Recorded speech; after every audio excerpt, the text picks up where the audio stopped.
Okay, so this is kind of after the video was already filmed. I forgot to mention something in the video, and that is that giant African land snails are completely illegal, basically everywhere but the UK and England. They're completely illegal in the USA and all of America, so just be aware of that before you try and get one, because you can get in trouble and your snails can get taken away and all that stuff. And that's not going to be very fun. So yeah. Hello, so I'm going to make a video on how to set up an enclosure for giant African land snail babies. So I want to talk about babies today, like these ones here. This is good for snails less than 4 months old. And yeah, so the first thing you're going to want is a 5 gallon tall at least. I don't like to use enclosures smaller than 5 gallons because 5 gallons is like a good size. The other thing you're going to need is a substrate that's safe. So like either coconut fiber or eco earth or something like that, or forest floor, or you're gonna need soil that doesn't have any pesticides or anything in it. It's very important you get soil that like the only ingredient or is it in it is compost, because otherwise it can have some stuff in it that can be really bad for them. And you're gonna need like some sort of hide. I just use like a plastic plant pot. You're gonna need some moss, cuttlefish, and a food dish, a big food dish. So the first thing you're going to want to do is get a really thick layer of substrate, like this whole box probably. I'm actually going to use this as a scoop.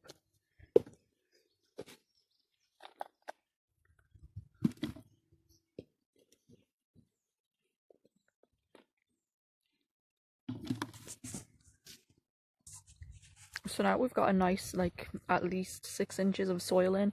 You're going to want to get a hide of some sort. So I'll be back when I get that. So I just use a large plastic plant pot as a hide because you can just find them everywhere and they're not unsafe or anything, and they're easy. Just throw some soil behind that so they don't get stuck or anything.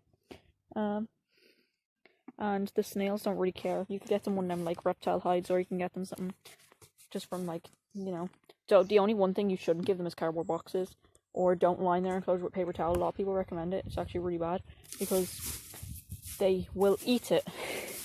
They'll eat paper towel.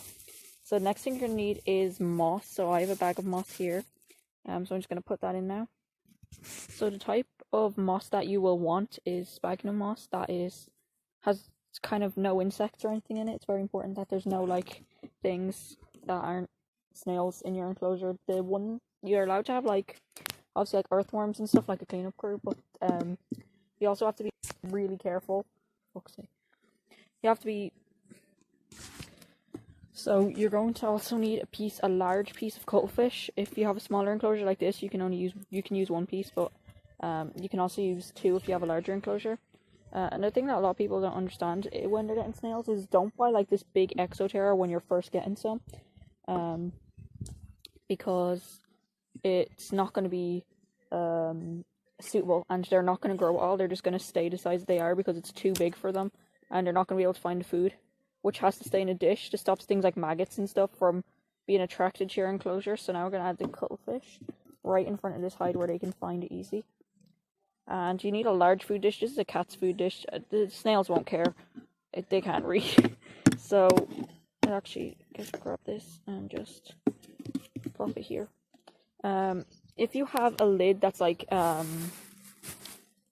that's made from mesh or something, you're going to need to grab like a lid that's covered in, you can cover it in cling film and make sure that holds humidity but also has like a little bit of room for ventilation, just so that they don't suffocate, but also so nothing gets in, and to hold the humidity because they need humidity.